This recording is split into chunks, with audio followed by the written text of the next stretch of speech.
નમસ્તે વિદ્યાર્થી મિત્રો, હું છું ભાર્ગવ લાઠિયા અને સ્વાગત છે તમારું આપણી આ એજ્યુકેશનલ એક્સપર્ટ યુટ્યુબ ચેનલ ઉપર. મિત્રો, ધોરણ 10 વિષય વિજ્ઞાન અને ટેકનોલોજીમાં આજે આપણે શરૂ કરવાના છે ચેપ્ટર 11 ની આખી સિરીઝ, ચેપ્ટર 11 વિદ્યુત.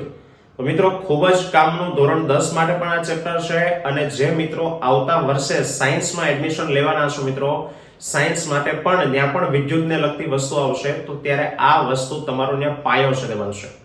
તો મિત્રો, ખૂબ કામનું ચેપ્ટર છે, બધા જ વિડીયો છે એને જોજો તમે અને તમારા એવા મિત્રો સુધી શેર કરો, કારણ કે અહીંયા જે વાત આપણે કરવાના છે લગભગ એવું તમને કોઈ બીજી વ્યક્તિ છે તે શીખવાડી નહીં શકે. ચલો મિત્રો, તો આજે આપણે જોવાના છે પ્રસ્તાવના કે ભાઈ આ વિદ્યુત શું છે, વિદ્યુત કેવી રીતે ઉત્પન્ન થાય, બરાબર, વિદ્યુત કઈ રીતે તારમાંથી પસાર છે તે થાય છે, કઈ રીતે ઘરના સાધનો છે તે કામ કરે છે, આવી ઘણી બધી માહિતી કામની છે આપણે આ ચેપ્ટરમાં જોવાના છે.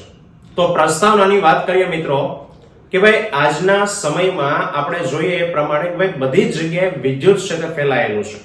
દરેક સ્થળ હોય, ઘર હોય, શાળા હોય, કોલેજો હોય, હોસ્પિટલો, દરેક જગ્યાએ વિદ્યુતનું ખૂબ મહત્વ છે. વિદ્યુત વગર હવે થોડા સમય માટે પણ આપણને ચાલે જ તેમ નથી, બરાબર. તો આ વિદ્યુત શું છે, કઈ રીતે વિદ્યુત પ્રવાહ છે તે પસાર થાય? તો મિત્રો, વિદ્યુત પ્રવાહને જો શીખવું હોય, સમજવું હોય તો સૌથી પહેલા શીખવું પડે વિદ્યુત ભાર. કેમ તો કે જે વિદ્યુત પ્રવાહ શબ્દ છે ઇલેક્ટ્રિસિટી, ઇલેક્ટ્રિક કરંટ, એનો અર્થ થાય છે વિદ્યુત ભારનો પ્રવાહ. જેમ પાણી ગતિ કરતું હોય તો પાણીનો પ્રવાહ કહીએ, એવી રીતે જો વિદ્યુત ભાર ગતિ કરતો હોય તો મિત્રો એને વિદ્યુતનો પ્રવાહ કહેવામાં આવે.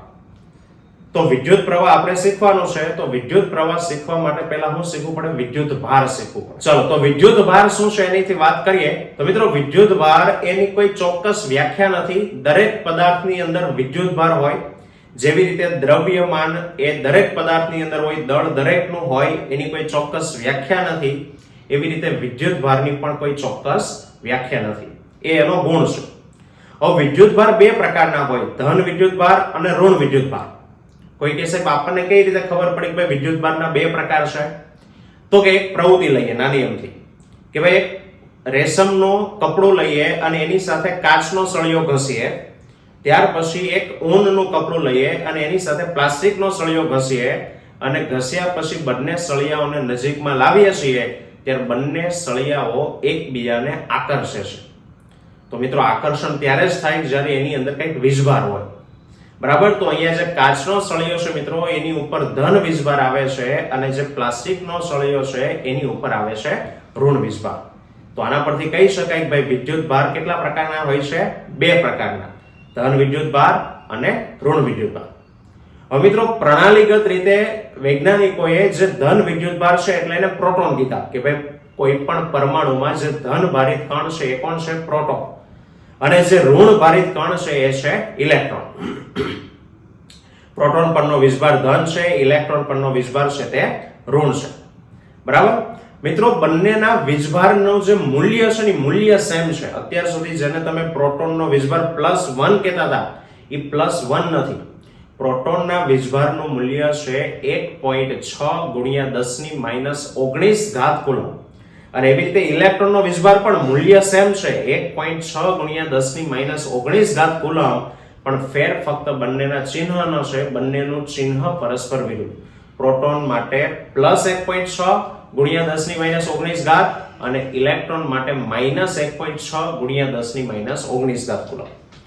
હવે આ વિદ્યુત ભારની વાત સૌપ્રથમ રજૂ કરનાર જે વૈજ્ઞાનિક હતા એનું નામ હતું ચાર્લ્સ કુલમ, અને એટલા માટે એની યાદમાં વિદ્યુત ભારનો જે SI એકમ છે એ છે કુલમ, બરાબર. એની સંજ્ઞા કેપિટલ C સંજ્ઞા વડે એને દર્શાવે.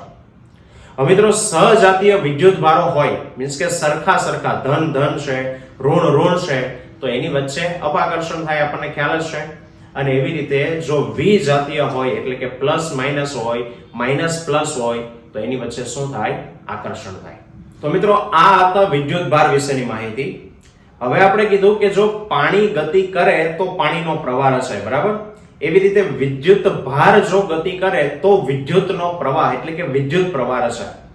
હવે મિત્રો, વિદ્યુત ભાર તો બે પ્રકારના છે. કયો વિદ્યુત ભાર ગતિ કરે તો પ્રવાહ રચાય? તો મિત્રો જવાબ છે ઋણ વિદ્યુતભાર. જો ઋણ વિદ્યુતભાર ગતિ કરે મિત્રો તો પ્રવાહ રચાય. ઋણ વિદ્યુતભાર કોનો છે? ઇલેક્ટ્રોનનો. બરાબર, તો સાહેબ ઇલેક્ટ્રોન તો ગતિ કરે જ છે ને, આપણે ભણીને આવ્યા છે કે ભાઈ પરમાણુની અંદર કેન્દ્રની ફરતે કક્ષા અને કક્ષાઓમાં ઇલેક્ટ્રોન ગતિ કરે છે. હવે ઇલેક્ટ્રોન ગતિ કરતો હોય, તમે કીધું ઋણ વિદ્યુતભાર ગતિ કરે તો પ્રવાહ રચાય. ઇલેક્ટ્રોન ગતિ કરે છે તો પ્રવાહ રચાવો જોવે. સો ધારી લો કે તો હું કોઈ ધાતુની વસ્તુને અડું તો મને કરંટ લાગવો જોવે ને, પણ નથી લાગતો. કેમ મિત્રો? તો કે સાહેબ ઋણ વિદ્યુતભાર એટલે કે ઇલેક્ટ્રોન ગતિ કરે તો પ્રવાહ રચાય, વાત સાચી, પણ ઇલેક્ટ્રોન જે કક્ષાઓમાં ભ્રમણ કરે છે એ નહીં. તો સાહેબ બીજા કયા ઇલેક્ટ્રોન ગતિ કરે તો પ્રવાહ રચાય? તો મિત્રો એ ઇલેક્ટ્રોન કહેવાય મુક્ત ઇલેક્ટ્રોન. બરાબર, અંગ્રેજીમાં કહેવાય ફ્રી ઇલેક્ટ્રોન્સ. મુક્ત ઇલેક્ટ્રોન ગતિ કરે ને તો પ્રવાહ રચાય. સાહેબ મુક્ત ઇલેક્ટ્રોન શું છે?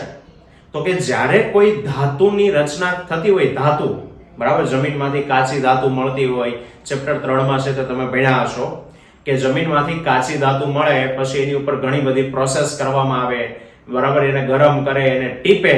તો આ બધી જ્યારે ક્રિયા કરે ત્યારે ધાતુમાં જેના પરમાણુઓ છે એના કેન્દ્રના પ્રોટોન અને છેલ્લી કક્ષાના જે ઇલેક્ટ્રોન હોય ને મિત્રો એની વચ્ચે આકર્ષણ ઓછું હોય.